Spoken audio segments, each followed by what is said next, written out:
Welcome back to the Chip Observer.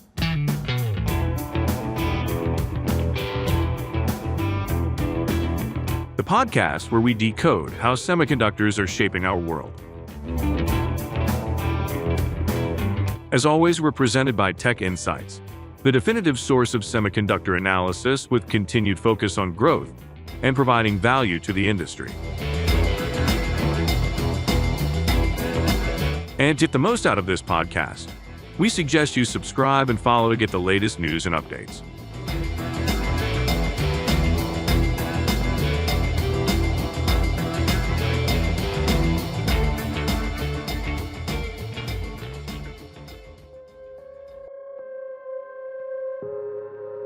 Today's episode is hosted by James Sanders, and joining him is Wayne Lam. They're taking a deeper and maybe more personal look into how Apple's chip strategy has transformed its products and the broader industry overall. Let's listen in. November 2025 marks 5 years of Apple Silicon in their transition from Intel's x86-64 processors to Apple's custom core processors. This is the third time Apple has transitioned the Mac lineup to a new type of processor in the 40-year history of the brand. The original Macintosh used the Motorola 68K, then PowerPC processors from 94 to 2006, and then Intel processors from 2006 to 2020. While it's only 5 years of custom silicon for the Mac, the work that went into the M1 processor in the MacBook Air and the Mac Mini, released 5 years ago, this month, started with the iPhone, so I brought on Wayne Lam, Service Director for Mobile Semiconductors at TechInsights, to discuss the trajectory of Apple Silicon. Wayne, thanks for coming to Chip Observer. Thanks, James. Good to be on. So, how did all of this start? So if we trace back the lineage of Apple Silicon, it really started with the purchase of PA Semi in 2008, as well as Intrinsity in 2010, which led to the development of the A4 processor for I believe, the iPhone 4. Right. Yeah. And that was the Apple's first custom chip for iPhone. Prior to that, they were using a variant of a Samsung SoC, mobile SoC. So that was also the time when in the legal battle over design patents. So strategically, it made sense for Apple to wean themselves off of Samsung.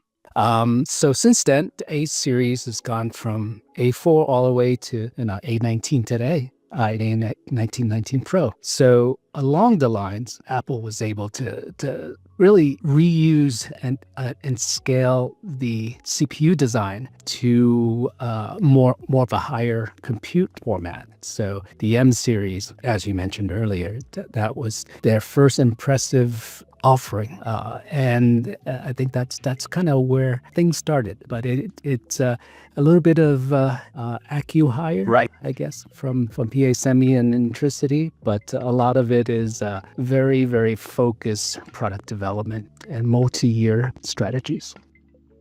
So, thinking about that multi-year strategy, the first custom core was actually in Apple's A6.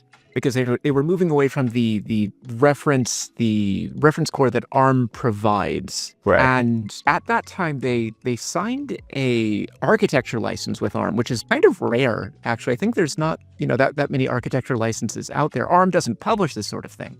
But that was really the start of their, custom core design, and that over the years and with updates to the ARM, the architecture reference manual, there's more features added on to the instruction set. And so moving on, and we're fast forwarding a little bit, to the release of the M1, and that was impressive, but it still felt like a mobile chip. Yeah, and it's where things started. Because the A series was a mobile application processor, right? And I keep thinking back to 30 years ago when there was this notion of who's going to win in the long run, ARM or x86, and one's coming down from a high power requirement applications, servers to PCs to mobile devices, whereas the other way around, ARM was building up from a low power type of application. So it's clearly, I think the direction that ARM took is the most ideal because you can always ramp up,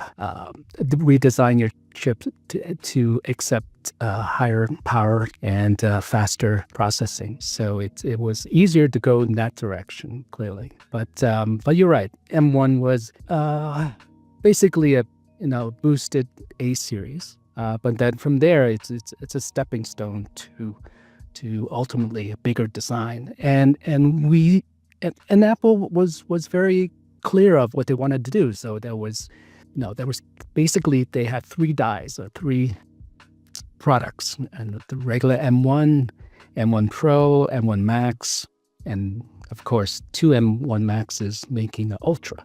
So these are very much like Lego blocks approach, and they've kind of kept that series of chip designs and releases for the past 5 years.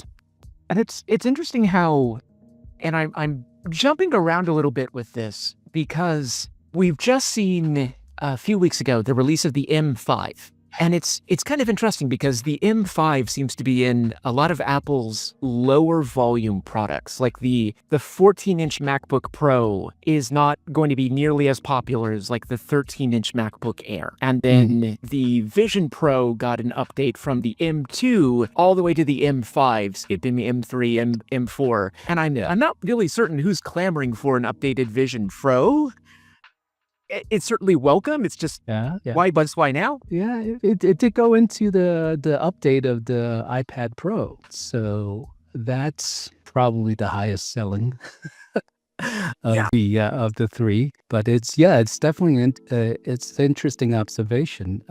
The other thing I found interesting is that when you go and buy a MacBook Pro 14-inch, you have the option of the good, better, best configuration, right? So the good is the M5, and then the better is the M4 Pro, and the best is the M4 Max, which is an interesting mix. Kind of tells you where the first M products, the non-Pro, non-Max, you could kind of see where that is. That's the sort of the no frills version of computing CPUs and SoCs.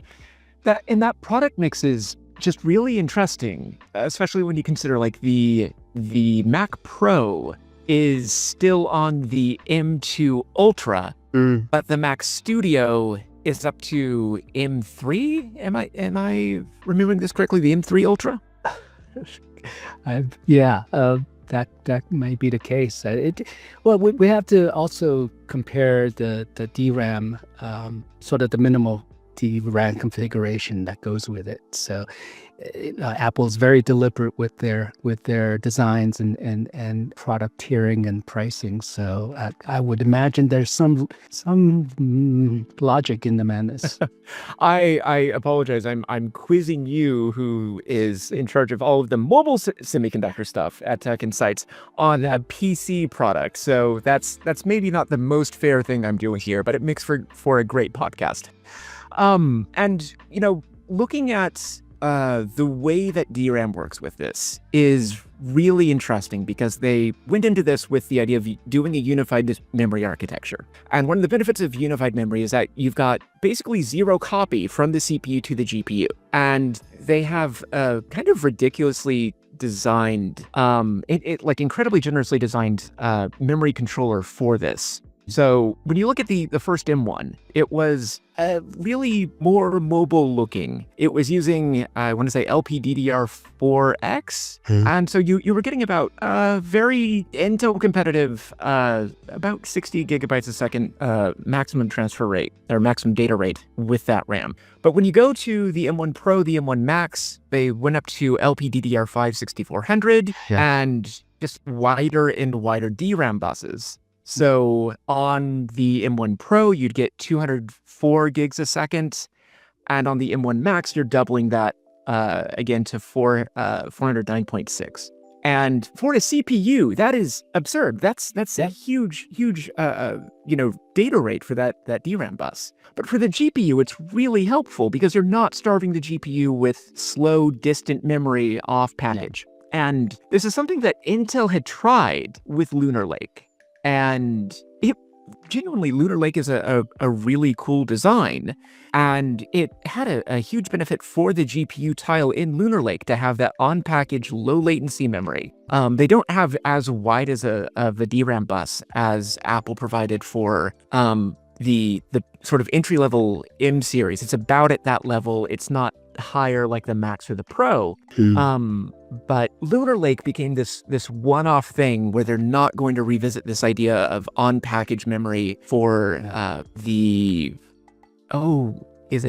it's Panther Lake that's coming out at the start of the year. So why has Intel decided to walk away from that?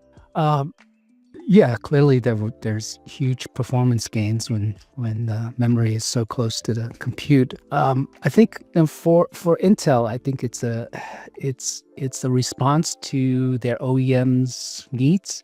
There's Intel is not dictating the memory configuration, the DRAM density that goes with certain processors. And the PC OEMs want flexibility. So it made more sense to kind of go back to the original design. And it makes sense for of course, desktop systems. Probably less so for mobile applications, but still, I think it's I commend them for giving that a try, and all the feedback from the industry has been, they had huge problems with predicting the amount of inventory they need to keep for different configurations. So that probably kind of made business decisions and earnings and all that more difficult. So they de-risked it by taking it. De-integrating those parts. Apple being Apple, they control everything from the transistors to the pixel, so they can easily predict and plan for different configurations. So that's really it's a very very much more efficient supply chain.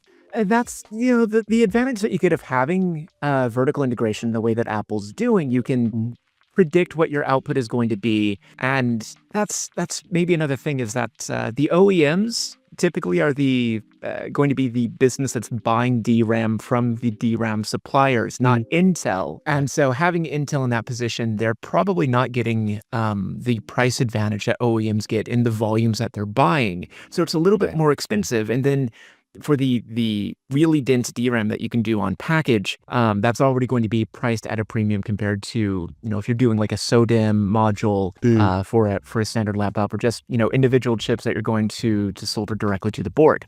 So there's a lot of things going on there. And I do want to point out that at Intel's I want to say it was Technology Innovation Day. They had a bunch of media. They had a bunch of analysts come out to Arizona to see the opening of the new 18A fab. One of the things that they showed off a lot with Panther Lake, and I'm getting off topic here because we're here to talk about Apple Silicon. I love the fact that you guys got a chance to go to Fab 52. One of the things that they had showed off was a sort of second approach to doing platform enablement for LP CAM modules in Panther Lake. So, to feed that demand for thin and light notebooks that Lunar Lake had, for the most part, been in. Like there's two mini PCs that have Lunar Lake CPUs in them, but it's really a mobile first design that they've gone with. Having LP CAM might help with low latency, but also that modularity that PC OEMs really need in order to really do that. And so we've talked about the advantages that Apple has in terms of vertical integration in how they're approaching the design of Apple Silicon. And one thing that they've been doing, and one thing I know you've been tracking for the past few years, Wayne, is Apple's development of their own modems. And so, you've got custom CPU, custom GPU, custom NPU, all packaged into the M series. And you've got the M series now in the iPad Pro. And there are, 5G enabled iPad Pros, but if what's the potential of integrating Apple's modem directly into the M series and maybe seeing that not just as a space saver for the iPad Pro logic board, but maybe bringing a 5G connected MacBook Pro? Yeah. I mean, I think it's natural to ask that because we've seen it from merchant vendors such as Qualcomm, MediaTek. But I think if you look at the current configuration, the Apple A19 processors on the TSMC's N3P process. So it's a 3 nanometer plus type of process. Whereas the modem, the C1 and C1X, is on TSMC's 4 nanometer process. And, that there's a mismatch there. I mean, so naturally it's not a very efficient design change to kind of, you would have to invest in a lot of effort to repurpose the current modem design to make it fit into the A processor process. But even besides that, Apple has, internally been leveraging the chip binning of the A processors. So, for example, I think A19 has one less GPU, one less CPU, as opposed to the Pro, which has a full complement. And that allows them to pick and place different chips in different products. We first noticed it way back probably, I had a big 15 years ago or so, when they repurposed it was a bin A-series part that went into the Apple TV. So there's this strategy within Apple to really leverage the modularity of the processor alone into different products. Adding a modem would save you a little bit of power, but it doesn't give them the flexibility of design. So what I would predict is that Apple will get more bang for the buck if they integrate the modem, the C1, C2, future C2 modem with the RF transceiver. And that RF transceivers are fabbed on RF CMOS process, which is slightly different, and they don't necessarily have annual cadences. So currently, it's on the 6 nanometer RF CMOS process at TSMC. The next available solution would be a 4 nanometer RF CMOS, but that we probably won't see that until well into 2026. But I think that would give Apple a lot more bang for the buck if they could integrate those. So if you integrate both the modem and the transceiver, then not only just saving a lot of PCB real estate, but power and kind of optimizing the speed. Also, if you look back at the history of the Apple modem, it was the precursor of the modem technology came from Intel through their 2018 acquisition of that team and of the IP that came along with it. It did take about 2 or 3 years longer than it planned for, but they finally produced the C1 and C1X this year. However, if you look deeper into the capability of the C1 and C1X versus what Qualcomm has on offer, it's clearly not as good as Qualcomm. So there is an incentive for Apple to do something different than Qualcomm. And I think integrating the modem and RF really can cut down on power consumption, which makes it a great option if you want to create a always connected MacBook Pro, always connected iPad, and so forth. So that's where I'm putting my money.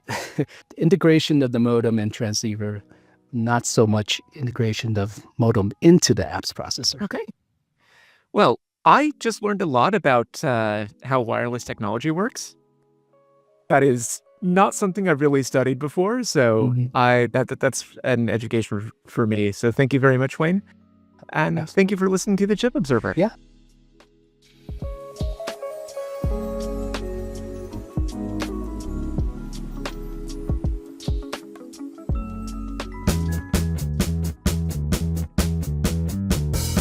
That's it for this episode of the Chip Observer. Today's conversation highlighted how Apple's long-term vertically integrated chip strategy continues to set new performance and efficiency benchmarks, and why their upcoming wireless networking innovations may shape the next chapter of device connectivity. A special thanks to James Sanders and Wayne Lam for sharing their insights. There wouldn't be much of a story to tell without their industry knowledge and passion. Please note the contents discussed here today were for informational purposes only and don't reflect views or opinions of the institutions or organizations mentioned. And if you had fun or learned anything new, do us a favor and subscribe, comment, like, and share. That stuff really helps. As always, we invite you to log on to TechInsights.com, where you can register to gain access to insightful and complimentary reports. Until next time, stay curious, stay connected, and stay insightful.